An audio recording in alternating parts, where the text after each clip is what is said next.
ច្បាប់គឺជាច្បាប់ឬបទថាបវេណីដែលមានតាំងទុកដើម្បី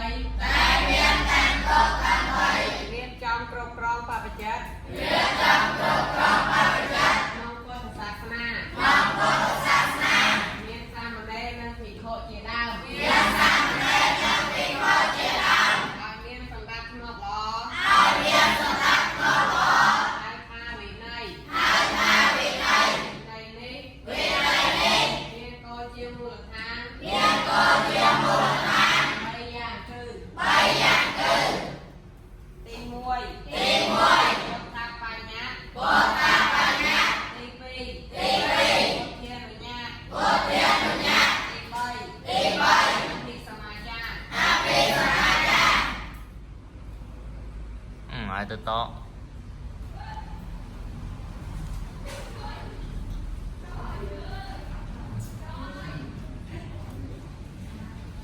មេរៀនទី1វិន័យគឺជាច្បាប់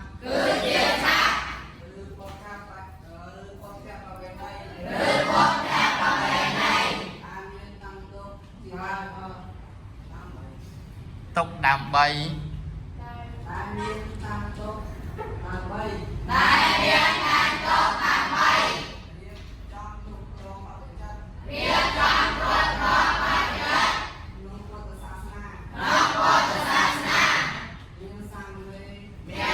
ណេរភិក្ខុជាដើមអមានស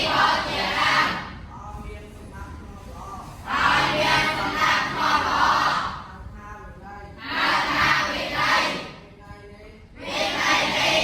មានគោលជាមូលដ្ឋាន3យ៉ាងគឺមួយពុទ្ធាបញ្ញត្តិពីរពុទ្ធានុញ្ញាត3អភិសមាចារតើត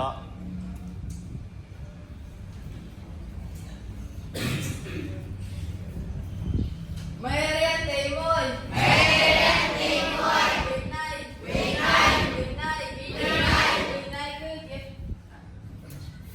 គឺជាច្បាប់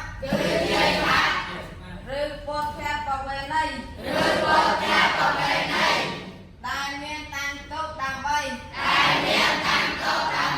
រៀបចំគ្រប់គ្រងបព្វជិតក្នុងពុទ្ធសាសនាមានសាមណេរនិងភិក្ខុជាដើម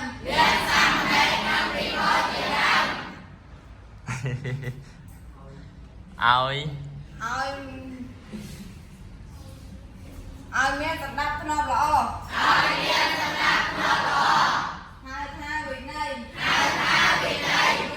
នេះមានគោលជាមូលដ្ឋាន3យ៉ាងគឺទី1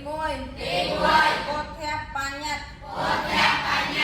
ទី2ពុទ្ធានុញ្ញាតទី3អភិសមាចារ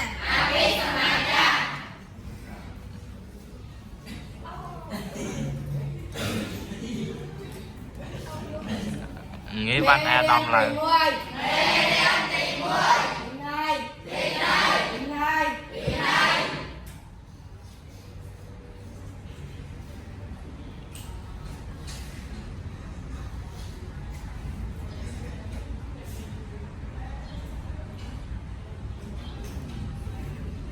ប្រកបសិនណា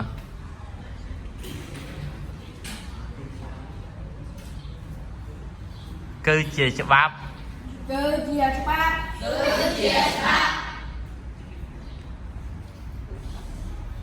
ឬពុទ្ធបវេណី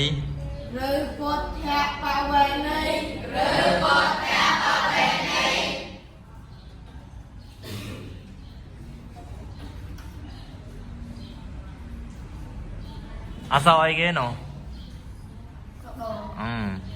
ស្រែអីនឹងអីគេ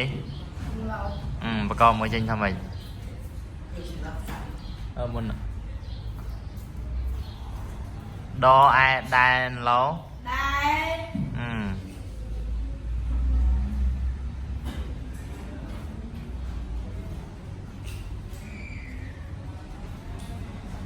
sao ấy trong màu màu ý năng ấy gì sao ấy nồng sao ấy gì hả sao nâu ấy sẽ khui ở mưa ở đây nhỉ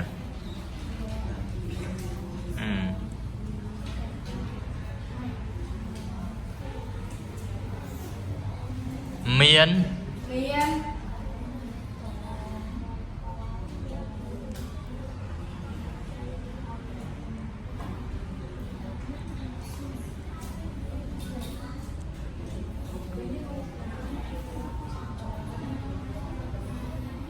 bà con mà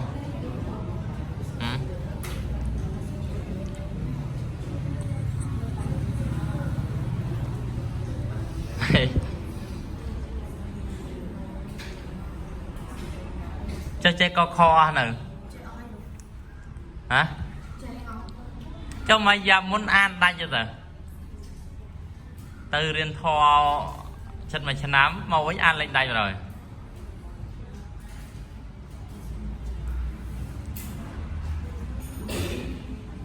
sao ấy sải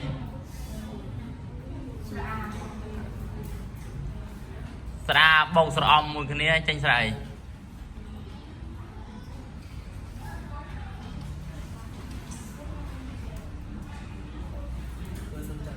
mình sải lên hả rập sạ rồi có sạ ấm hả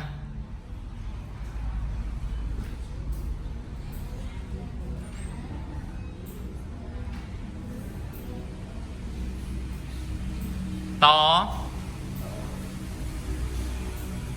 to ấm ngôทำไม